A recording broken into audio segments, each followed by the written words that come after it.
नमस्कार दोस्तों, मैं विनोद कश्यप एक बार फिर आपके सामने अपने न्यू वीडियो के साथ। दोस्तों, आज इस वीडियो में हम चर्चा करेंगे दाराशिकों के ऊपर, और ये वीडियो स्पेशल रूप से प्रॉपर रूप से नेट, जेआरएफ और कॉलेज व्याख्याता जैसे पेपरों के लिए, फर्स्ट ग्रेड के लिए सबसे इंपॉर्टेंट वीडियो रहेगा दोस्तों ये। तो इस वीडियो में आप दाराशिकों की एक से एक बेहतरीन जानकारी को लेंगे। तो इस वीडियो को शुरू करने से पहले दोस्तों एक छोटी सी अपील मेरी कि जिन बच्चों ने मेरे चैनल को सब्सक्राइब नहीं किया है वो मेरे चैनल को सब्सक्राइब कर लें और साथ ही साथ बेल आइकन को भी दबा लें ताकि मेरे नए वीडियोस की जानकारी आपको तुरंत मिलती रहे। तो चलिए दोस्तों, टाइम शुरू करते हैं दाराशिकों के लिए और दाराशिकों क्लियर करते हैं। दोस्तों, दाराशिकों जो है, जैसा कि आप जानते हैं, दाराशिकों शाहजहां का क्या था, सबसे बड़ा पुत्र था। सबसे इंपॉर्टेंट बात दोस्तों है, दाराशिकों जो है शाहजहां का क्या था, सबसे बड़ा पुत्र था।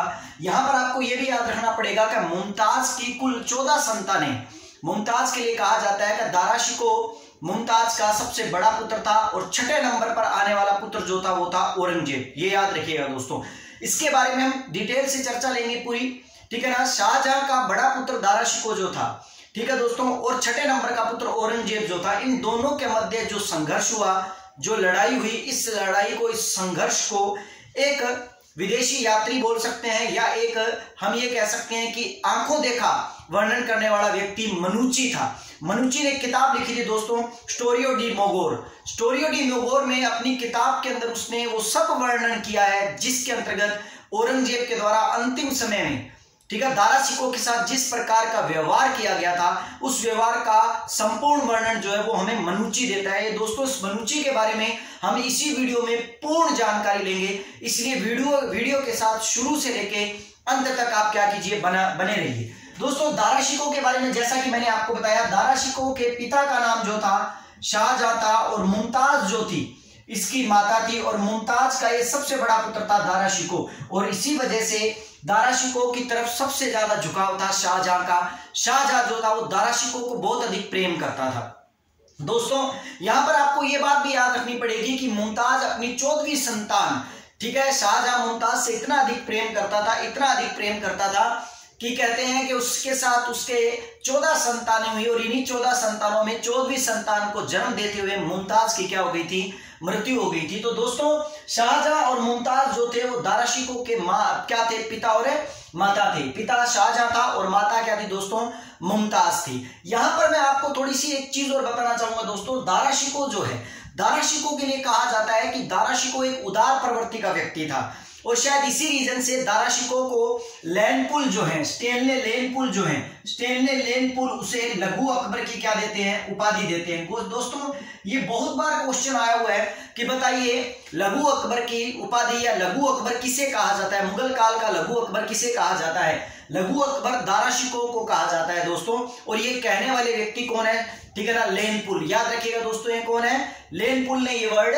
कहे हैं कि यह लघु अकबर था। एक नाम तो इसका उपनाम में हमें लघु अकबर मिलता है। दाराशिकों के उपनामों में एक नाम और आता है दोस्तों, रईसुल मुल्हिद। ये रईसुल मुल्हिद क्या है दोस्तों, रईसुल मुल्हिद का मतलब होता है धर्मद्रोहियों का क्या है, सरदार। अब आप कहोगे सर ये धर्मद्रोहियों का सरदार कैसे हुआ। याद रखिए दोस्तों, अकबर के बाद यदि हिंदू धर्म को और अधिक प्रधानता देने वाला और मुस्लिम और हिंदू धर्म के अंतर्गत एक सेतु का काम करने वाला अगर कोई व्यक्ति था तो वो दाराशिकों था, और इसीलिए दाराशिकों एक उदार व्यक्ति का प्रवृत्ति था। इसे लघु अकबर की संज्ञा इसीलिए दी है लैंडपुल ने। और साथ ही साथ दोस्तों, आपको यह भी जानना पड़ेगा कि इसने, ठीक है ना, हमेशा मुगलों के मध्य और हिंदुओं के मध्य, या ये कह सकते हैं कि राजपूतों के भी मध्य हमेशा क्या है, एक संबंध बनाने की क्या कर रखी थी, नीति अपना रखी थी। और यही रीजन था जिसके कारण इसको इसके विरोधी जो थे वो क्या कहते थे, रईसुल मुल्हिद कहते थे, अर्थात अपने ही धर्म का क्या कहते थे, विद्रोहियों का सरदार कहते थे, धर्मद्रोहियों का क्या कहते थे, सरदार कहा करते थे। यहां पर आपको एक चीज और जाननी पड़ेगी दोस्तों कि जैसे मैंने बताया रईसुल मुल्हिद का अर्थ क्या है, धर्मद्रोहियों का सरदार। वैसे याद रखिएगा, औरंगजेब को दाराशिकों जो था वो विधर्मी कहकर पुकारा करता था। औरंगजेब जो था वो दाराशिकों को क्या कहता था, विधर्मी,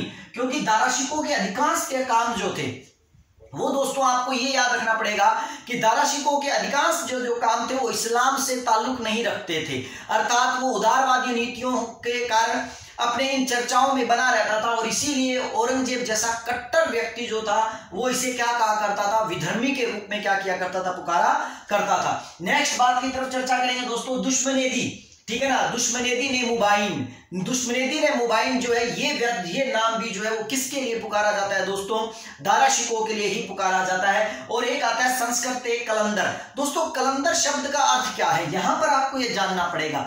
कलंदर जैसी उपाधि हम बाबर को भी कहते हैं, क्योंकि बाबर ने अपनी विजय के पश्चात चांदी का सिक्का क्या किया था, बांटा था। यहां तक कि कलंदर जो है कई अन्य शासकों को भी कहा जाता है, क्योंकि ये जो है इन लोगों ने अपने आप के अंदर अपना दरिया दिल दिखाते हुए, दिल जो है वो बड़ा दिखाते हुए इन लोगों ने क्या किया था, दान दिया था, इसीलिए इनको कलंदर के नाम से जाना जाता था। और यही रीजन था कि संस्कृत कलंदर का मतलब, अर्थात हम ये कह सकते हैं कि इसने संस्कृत भाषा को या संस्कृत के अंतर्गत लिखे जाने वाले ग्रंथों को बहुत अधिक बढ़ावा दिया, दिल खोलकर बढ़ावा दिया। जिस तरह एक क्या करता है बादशाह एक कलंदर के रूप में दान देता है या क्या करता है दक्षिणाएं देता है, उसी प्रकार इसने इस तरह का कार्य किया, इसीलिए इसे सिकंदर कलंदर के नाम से जाना गया। याद रखिए दोस्तों, एक उपाधि आती है शाह बुलंद इकबाल।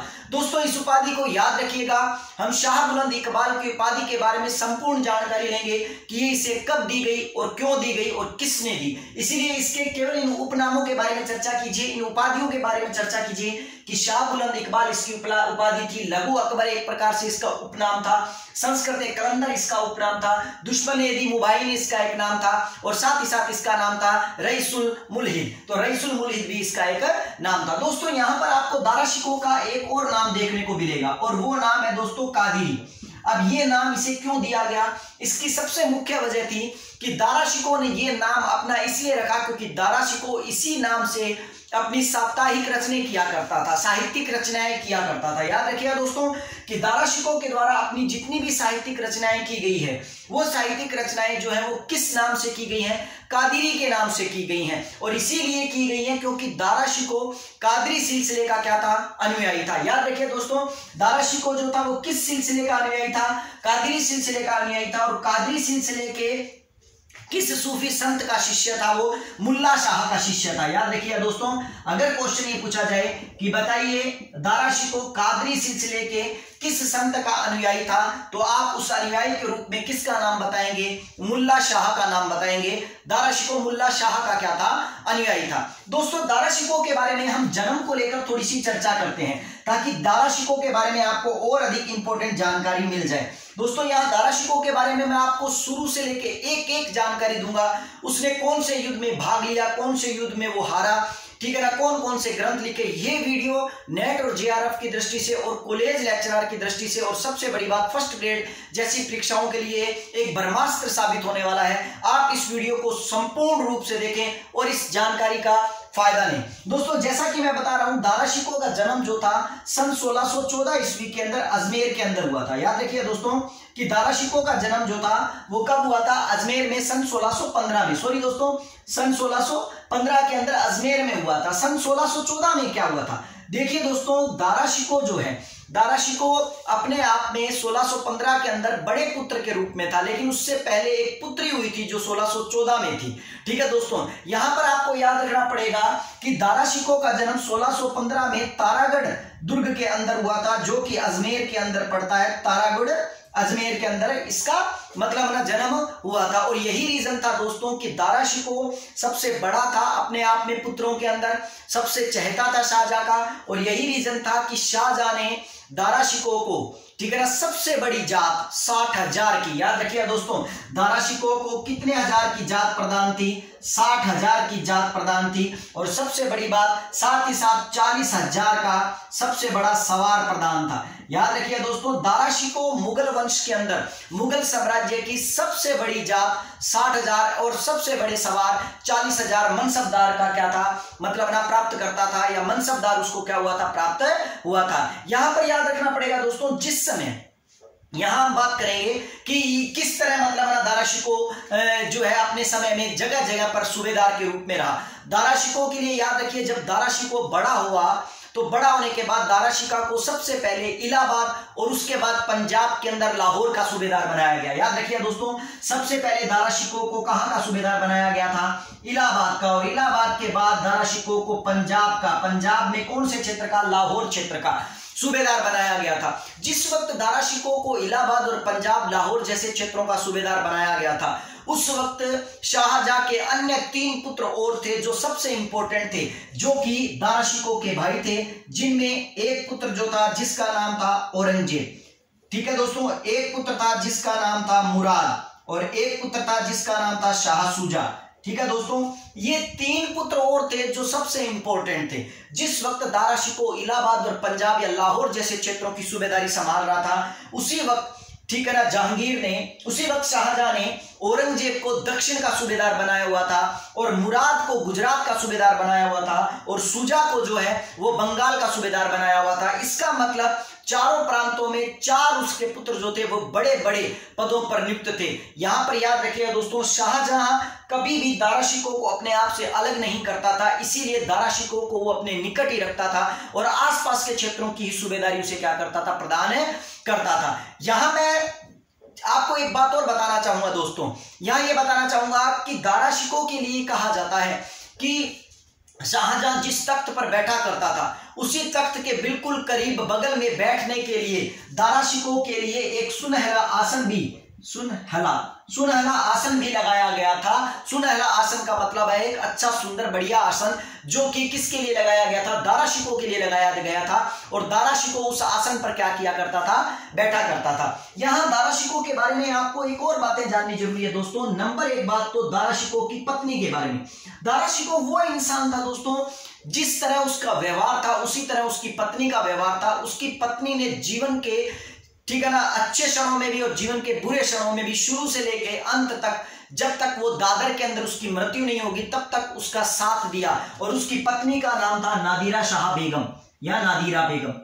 ठीक है दोस्तों, नादिरा शाह बेगम या नादिरा बेगम। नादिरा बेगम जो थी वो दारा शिकोह की पत्नी थी और इसी नादिरा बेगम को एक एल्बम दी गई थी जो कि दारा शिकोह ने गिफ्ट दी थी। और इस एल्बम के अंदर पीछे के सभी मुगल बादशाहों के चित्र थे और उन चित्रों के माध्यम से ही वो अपने वंश की कीर्ति को क्या किया करता था, दर्शाया करता था। कौन, दारा शिकोह। और यही याद रखिए दोस्तों कि ये नादिरा बेगम जो है वो दारा शिकोह की बड़ी ही क्या थी, मतलब है ना, साथ सहयोगी प्रवृत्ति की महिला थी। उसने हमेशा दारा शिकोह का साथ दिया था और उसकी अंतिम समय में दादर में उसकी क्या हो गई थी, मृत्यु हो गई थी। यहां पर आपको याद रखना पड़ेगा कि दारा शिकोह के पुत्रों में 2 पुत्रों का नाम बड़ा इंपॉर्टेंट आता है, जिसमें एक का नाम आता है सुलेमान शिकोह और एक का नाम आता है शिपीर शिकोह। दोस्तों, सुलेमान शिकोह वो बच्चा था या दारा शिकोह का वो पुत्र था जिसे जहर देकर मरवा दिया गया था और शिपीर शिकोह वो व्यक्ति था जिसको क्या था कि जेल के अंदर जब औरंगजेब ने दारा शिकोह को डाला था तो उस वक्त दारा शिकोह के साथ जेल में कौन बंद था, शिपीर शिकोह जो था वो दारा शिकोह का पुत्र उसी के साथ था। यहां पर दोस्तों आपको इस पूरी यातनाओं के बारे में, हम जो मनुष्य के द्वारा जो पुस्तक लिखी गई है, जिस पुस्तक का नाम स्टोरियो डी मोगोर है, जो कि 17वीं शताब्दी के अंदर भारत का दर्पण कहा जाता है, जिस किताब को 17वीं शताब्दी का भारत का दर्पण कहा जाता है। बड़ा इंपॉर्टेंट क्वेश्चन दोस्तों, कहीं क्वेश्चन आने को ही आ सकता है कि बताइए 17वीं शताब्दी के किस पुस्तक को भारत का दर्पण कहा जाता है। तो मनुष्य के द्वारा लिखी गई स्टोरियो डी मोगोर नामक पुस्तक को जो है वो भारत का क्या कहा गया है, दर्पण कहा गया है। जैसा कि मैं आपको बता रहा था दोस्तों, दारा शिकोह के 2 पुत्र बड़े इंपॉर्टेंट सुलेमान शिकोह और शिपीर शिकोह थे। ठीक है दोस्तों, यहां पर दारा शिकोह की एक पुत्री थी दोस्तों जिसका नाम था जानी बेगम। याद रखिए दोस्तों, ये जानी बेगम जो है, इसी जानी बेगम को एक और नाम से जाना जाता है। क्यों जाना जाता है यहां पर बता दूं मैं कि जानी बेगम के लिए कहा जाता है कि जिस वक्त नादिरा बेगम की मृत्यु हो गई थी तो मृत्यु होने के बाद इसी जानी बेगम का लालन पालन जो था वो किसने किया था, जहां आरा ने किया था। अब आप मुझसे पूछोगे कि ये जहां आरा कौन है। दोस्तों, बड़ी परीक्षाओं की तैयारी करने वाले लोग जानते हैं कि जहां आरा कौन है, लेकिन इस वीडियो को यदि छोटी परीक्षाओं की तैयारी करने वाले लोग भी नॉलेज के लिए सुन रहे हैं तो मैं बता दूं, जहां आरा जो है वो औरंगजेब की और दारा शिकोह की बहन थी, लेकिन जहां आरा जो है वो दारा शिकोह की चहेती बहन थी, अर्थात वो दारा शिकोह को अधिक प्रेम किया करती थी। और यही रीजन है कि जानी बेगम का लालन पालन जो है वो किसने किया था, जहां आरा ने किया था। जहां आरा के लिए एक छोटी सी बात बता दूं दोस्तों यहां पर कि क्या पता शायद ये क्वेश्चन आ जाए कि जहां आरा जो है वो अपनी कविताएं जो है वो किस नाम से किया करती थी, मखवी नाम से किया करती थी। याद रखिए दोस्तों, जानी बेगम ने को पालने वाली जो महिला थी, दारा शिकोह की जो चहेती बहन थी, औरंगजेब की जो बहन थी जहांआरा, वो मखमी नाम से क्या किया करती थी, कविताएं किया करती थी। जैसा कि मैं दोस्तों बता रहा था कि दारा शिकोह का जो गुरु था वो कादरी सिलसिले का गुरु था, जिसका नाम था मुल्ला शाह बदखी जी। ठीक है दोस्तों, मुल्ला शाह जो था। अब दोस्तों मैं आपको एक चीज और बता दूं, दारा शिकोह के लिए बड़ा इंपॉर्टेंट बात क्या आती है। दारा शिकोह के लिए इंपॉर्टेंट बात यह आती है कि औरंगजेब और मुराद जैसे जो भाई थे, जैसा कि मैंने बताया कि औरंगजेब और मुराद जो थे वो दारा शिकोह के भाई थे। ये दोनों भाई दारा शिकोह को पसंद नहीं करते थे, और दारा शिकोह को पसंद नहीं करने के कारण ही ये दोनों दारा शिकोह को काफिर कहा करते थे। दोस्तों काफिर का मतलब क्या होता है, यहां पर आपको जानना होगा कि काफिर का मतलब होता है कि जब किसी धर्म को अर्थात इस्लाम धर्म को बढ़ने से आगे रोकने वाला व्यक्ति ही क्या कहलाता है, काफिर कहलाता है। ठीक है दोस्तों, इसीलिए याद रखिएगा कि ये दोनों के दोनों व्यक्ति जो है औरंगजेब और मुराद, ये किसे काफिर कहा करते थे, दारा शिकोह को क्या कहा करते थे, काफिर कहा करते थे। दोस्तों इसका थोड़ा सा स्क्रीनशॉट लेना चाहें तो ले लीजिए, वरना मैं आपको एक बार थोड़ा सा रिपीट करवा देता हूं ताकि आपको ये याद हो जाए। दारा शिकोह के कई उपनाम बताए हमने, रईसुल मुल्हिद, दुश्मने देही मुबाइन, संस्कृत कलंदर और शाह बुलंद इकबाल। यहां पर आपको मैंने बताया रईसुल, ठीक है ना, मुल्हिद का क्या मतलब होता है, धर्मद्रोहियों का सरदार इसका अर्थ होता है, और संस्कृत कलंदर जैसी उपाधियां उसको प्राप्त हुई। लघु अकबर नाम जो था वो किसने दिया था, लेनपुल ने दिया था। औरंगजेब इसे विधर्मी कहा करता था दारा शिकोह को। औरंगजेब और मुराद जैसे व्यक्ति जो है दारा शिकोह को काफिर कहा करते थे। दारा शिकोह के पिता का नाम शाहजहां था, उसकी माता का नाम मुमताज था। दारा शिकोह का जन्म 1615 ईस्वी के अंदर अजमेर के अंदर हुआ था। दारा शिकोह कादरी सिलसिले का अनुयायी था और मुल्ला शाह का क्या था, शिष्य था, और वो अपनी साहित्यिक रचनाएं जो था वो किस नाम से किया करता था, कादरी के नाम से किया करता था। दारा शिकोह को मुगल साम्राज्य का सबसे बड़ा जाट 7000 और सबसे बड़ा सवार 40,000 क्या हुआ था, मनसबदारी के रूप में उसे प्राप्त हुआ था। और दारा शिकोह इलाहाबाद और लाहौर जैसे जगहों का सूबेदार था। जिस वक्त औरंगजेब दक्षिण के अंदर था, मुराद उस वक्त गुजरात में था, और शुजा को बंगाल की सूबेदारी सौंपी गई थी। और दारा शिकोह को शाह बुलंद की उपाधि जो है वो शाहजहां के द्वारा दी गई थी। और ये क्यों दी गई थी, ये कब दी गई थी, इसके बारे में हम आगे चर्चा करेंगे। जैसा कि मैंने बताया दारा शिकोह की पत्नी का नाम नादिरा बेगम था। उसके मुख्य पुत्र जो थे सुलेमान शिकोह और शिफिर शिकोह थे, और उसकी पुत्री जानी बेगम जो थी जिसको जहांआरा ने पाला था। और जहांआरा जो कि कविताएं किया करती थी तो किसके नाम से किया करती थी, मखवी नाम से किया करती थी। दोस्तों आशा करता हूं ये जानकारी आपको इसी वक्त याद हो गई होगी। अगर ये याद हो गई तो मैं इसे साफ कर देता हूं और आगे हम दारा शिकोह के बारे में जानकारी लेते हैं। दोस्तों दारा शिकोह वो शख्सियत था जिसके बारे में कहा जाता है कि यदि दारा शिकोह गद्दी पर बैठता तो भारत का जो साम्राज्य जो है, भारत का जो सूर्य जो है वो क्या था, और अधिक चमकता, या फिर अकबर या दारा शिकोह से पहले के जितने भी शासक जो थे वो क्या हो जाते, धूमिल हो जाते, क्योंकि दारा शिकोह की नीतियां बड़ी अच्छी थी, सुंदर थी। उसके बारे में मैं आपको यहां पर यह भी बताना चाहूंगा कि दारा शिकोह योगी बाबा लाल, ठीक है ना, याद रखिए बाबा लाल, ठीक है ना, एक योगी थे जिनका नाम था बाबा लाल। ठीक है दोस्तों, बाबा लाल। दारा शिकोह जो था एक योगी बाबा लाल से मुलाकात किया करते थे, और बाबा लाल से मुलाकात करने पर वो पुराणों पर चर्चा किया करते थे, और इसी आधार पर दारा ने पौराणिक गाथाओं के बारे में अपनी किताबों के अंदर क्या किया है, लिखा है। यहां याद रखिएगा दोस्तों कि दारा शिकोह जो है वो योगी बाबा लाल से चर्चा करते थे, और उनसे जो कुछ उसने सीखा, ठीक है ना, पुराणों के बारे में, और उसी के आधार पर उसने क्या किया था, अपनी पौराणिक गाथाओं में इन सब का क्या किया था, चर्चा किया था। दोस्तों अब आप कहोगे कि दारा शिकोह ने अपनी पौराणिक रचनाओं में कहां चर्चा किया, तो मैं आपको बता दूं दोस्तों, दारा शिकोह के द्वारा भागवत गीता, ठीक है दोस्तों, नंबर 1 इंपॉर्टेंट बात तो यहां पर याद रखिए दोस्तों, मैं भागवत गीता की बात कर रहा हूं, और यहां पर दूसरे ग्रंथ की बात कर रहा हूं, योग वशिष्ठ। दोस्तों ये दोनों जो ग्रंथ हैं, इन दोनों ग्रंथों का दारा शिकोह के द्वारा फारसी में अनुवाद करवाया गया था।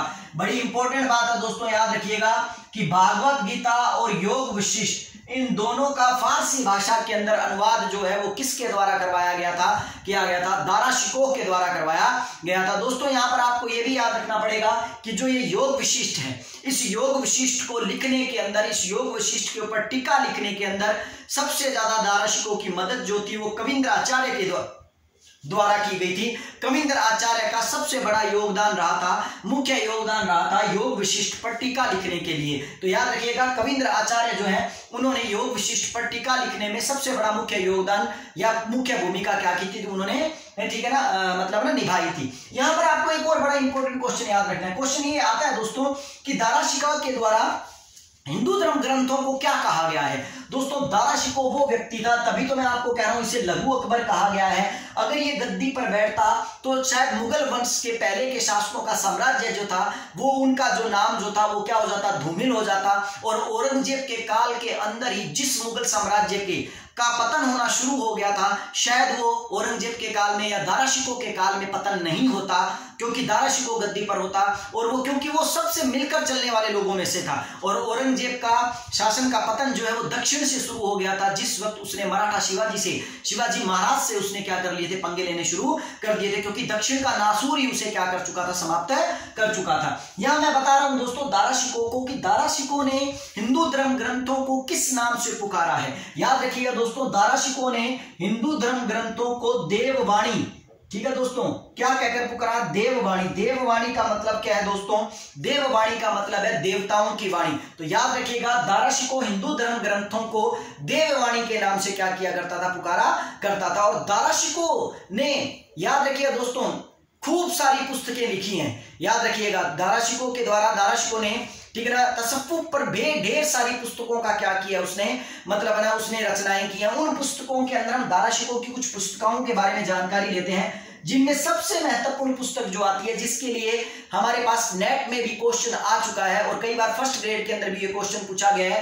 कि मजमा उल या मज्म उल, ठीक है दोस्तों, मजमा आ जाता है या मज्म आता है, मज्म उल बहरीन, मज्म उल बहरीन। अब आप कहोगे सर ये क्या है, या बहरीन भी बोल देते हैं इसको दोस्तों, यूं भी लिख देते हैं, मज्म उल बहरीन या मजमा उल बहरीन। दोस्तों ये दारा शिकोह की सबसे मुख्य किताब थी या दारा शिकोह का मुख्य ग्रंथ था। इसका सबसे महत्वपूर्ण बात तो इसका अर्थ आता है, इसका अर्थ आया था, क्वेश्चन ही आया था मज्म उल बहरीन का क्या अर्थ है। मज्म उल बहरीन का अर्थ होता है दो समुद्रों का संगम, अर्थात दो समुद्र कौन कौन से, एक तो हिंदू, ठीक है ना, एक मुस्लिम, ये कह सकते हैं हिंदू और एक सूफी, जो हिंदू और सूफी विचारधाराओं का आपस का तुलनात्मक अध्ययन करते हुए उन दोनों का संगम। तो याद रखिए दोस्तों ये क्या लिखा हुआ है, दो समुद्रों का संगम, दो समुद्रों का संगम। ये जो पुस्तक जो थी ये किसके द्वारा लिखी गई थी, दारा शिकोह के द्वारा लिखी गई थी। दोस्तों आपको यहां पर यह बात बताना जरूरी है कि इस पुस्तक के अंदर वेदों की ऋचाओं का संकलन किया गया और इसी में हिंदू और सूफी मत का तुलनात्मक अध्ययन क्या है हमें मिलता है, इसीलिए इसे दो समुद्रों का संगम कहा गया है। एक हिंदू विचारधारा और एक सूफी विचारधारा, उन दोनों को मिलाकर उसका तुलनात्मक अध्ययन करते हुए इस किताब के अंदर दारा शिकोह ने जानकारी दी है, जो फारसी भाषाओं के अंदर लिखी गई है। दोस्तों आपको एक और चीज इंपॉर्टेंट याद रखनी पड़ेगी कि बाबर की किताब बाबरनामा जो कि तुर्की में लिखी गई थी, उसके बाद अधिकांश लगभग 90% पुस्तकें जो है, 90% मान लीजिए, 99% मान लीजिए, पुस्तकें जो है वो केवल और केवल मुगल काल में फारसी भाषा के अंदर लिखी गई थी, अनुवादित भी फारसी में हुई थी।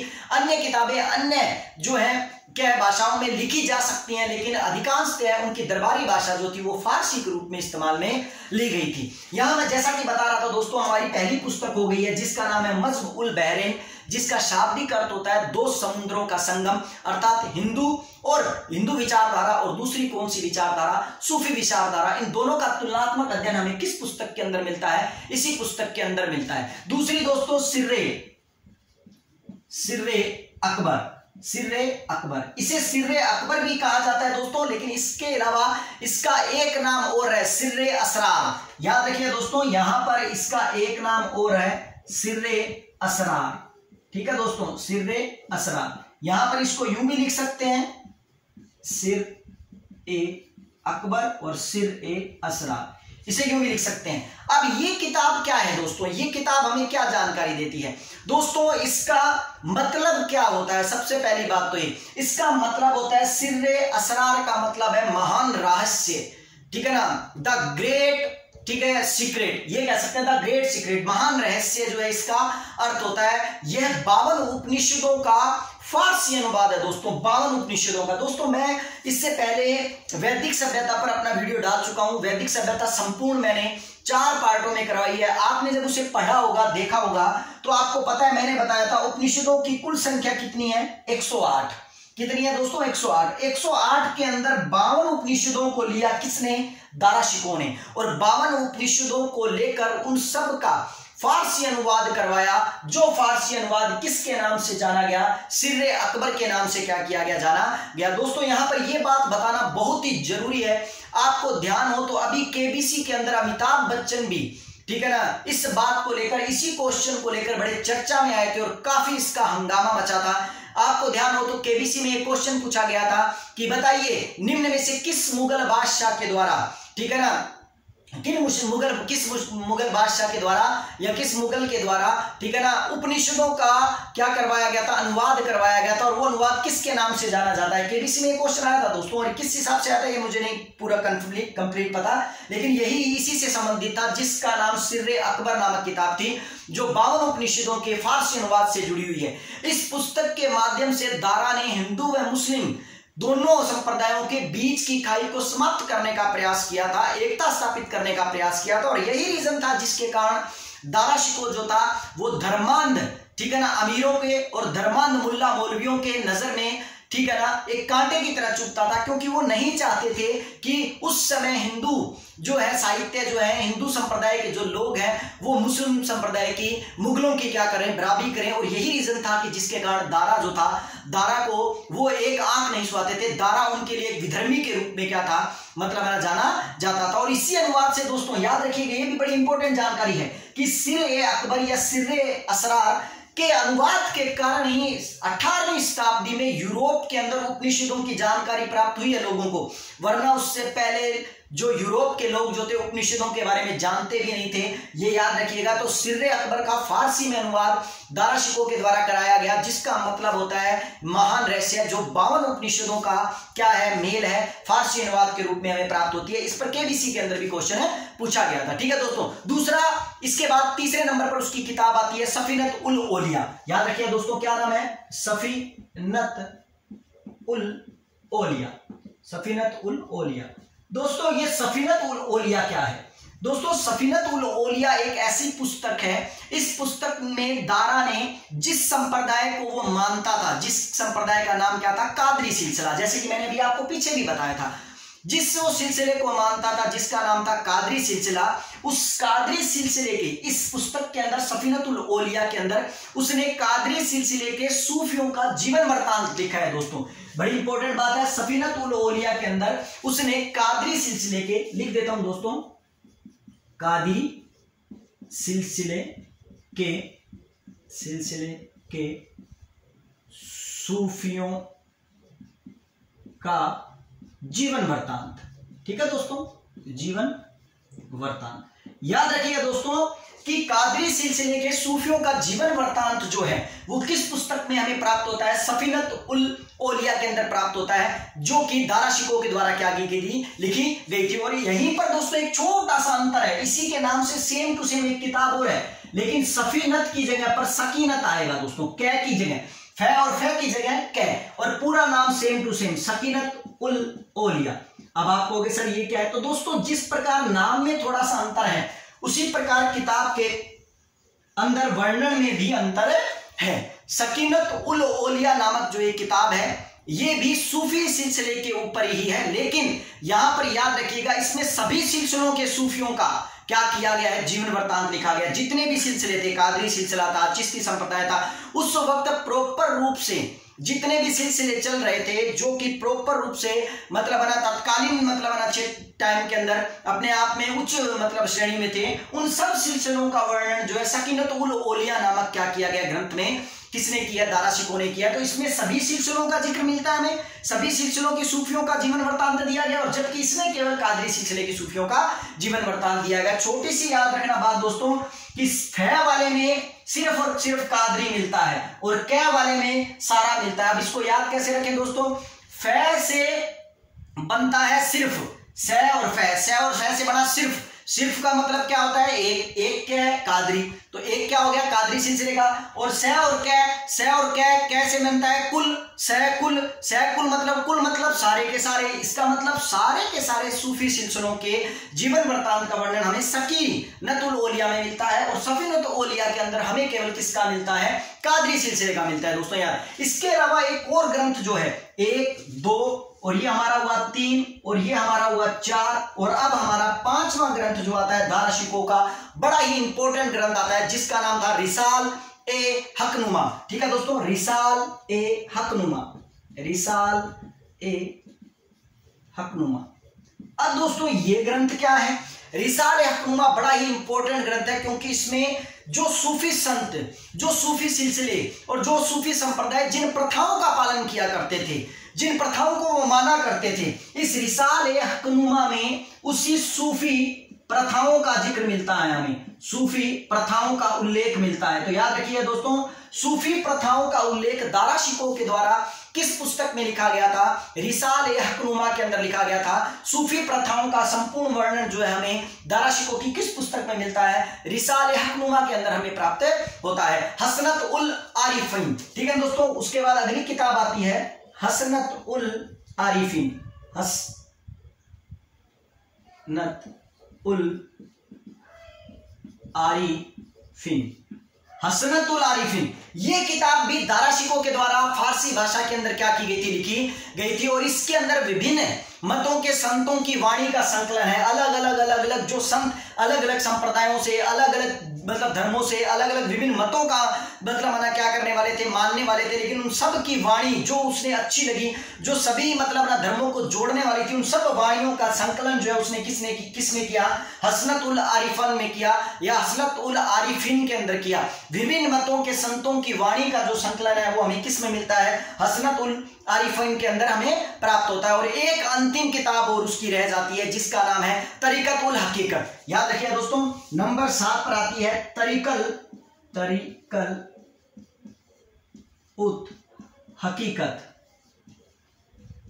तरीकल उल हकीकत। तरीकल उल हकीकत क्या है, तरीकत उल हकीकत किताब जो है वो आध्यात्मिक मार्ग के विभिन्न चरणों का वर्णन करती है दोस्तों, जो आध्यात्मिकता की ओर लेकर जाते हैं। जितने भी आध्यात्मिक मार्ग हैं, उन आध्यात्मिक मार्गों के जितने भी चरण हैं, कि आप पहले आप जैसे मान लीजिए, जैसे कि इसमें चरण के रूप में, जैसे पहले हम क्या करते हैं, जैसे अपनी सब इच्छाओं को मारकर गृह त्याग करते हैं, उसके बाद हम आगे मतलब सत्य की खोज के लिए निकलते हैं, ध्यान मुद्रा में बैठते हैं, फिर ईश्वर से मतलब या हम क्या करते हैं, ज्ञान प्राप्त करते हैं, फिर ध्यान मुद्रा में बैठते हैं, फिर हम ईश्वर की प्राप्ति करते हैं, उसके बाद हमें ज्ञान की प्राप्ति होती है। इस प्रकार की चीजें जो है आध्यात्मिक मार्ग के विभिन्न चरण होते हैं दोस्तों, और इन आध्यात्मिक मार्ग के विभिन्न चरणों का संपूर्ण वर्णन जो है वो दारा शिकोह की किस किताब में मिलता है, तरीकल हकीकत के अंदर हमें क्या होता है, प्राप्त होता है। तो आशा करता हूं दोस्तों ये जानकारी आपको अच्छी लग रही है, मेरे वीडियो के साथ बने रहिए। अभी बहुत इंपॉर्टेंट जानकारी दारा शिकोह की पड़ी है, जिसको हम क्या करेंगे अभी इसी वीडियो के अंदर कंप्लीट करने वाले हैं। तो दोस्तों इसका स्क्रीनशॉट लेना चाहें तो आप ले सकते हैं।